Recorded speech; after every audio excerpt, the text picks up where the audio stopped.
আইএসএফকে দায়িত্ব দিয়ে দিন। আইএসএফ দায়িত্ব নেওয়ার পরের দিন থেকে সরকারি কর্মচারীদেরকে তাদের কি করে দিয়ে বুঝিয়ে দেয় তার ব্যবস্থা করে দেবে। সেই আওয়াজটা সাধারণ মানুষকে তুলতে হবে। নয়, চক্রান্ত চলছে। 10,000 মাদ্রাসা দেবো বলেছিল। ও কত ভালোবেসে ভোট দিয়ে দিলেন। সাচার কমিটি সুপারিশগুলো বাস্তবায়ন করবে।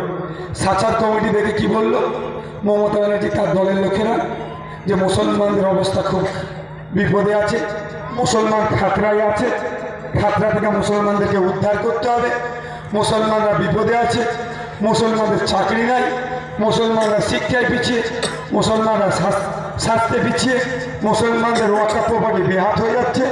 অর্থাৎ মুসলমানরা আমাকে ভোট দাও, আমি মুসলমানদেরকে বিপদ থেকে উদ্ধার করে দেবো বলেছিল না 2011 সালের দিকে। মুসলমানরা ভাবনা আমার দরদি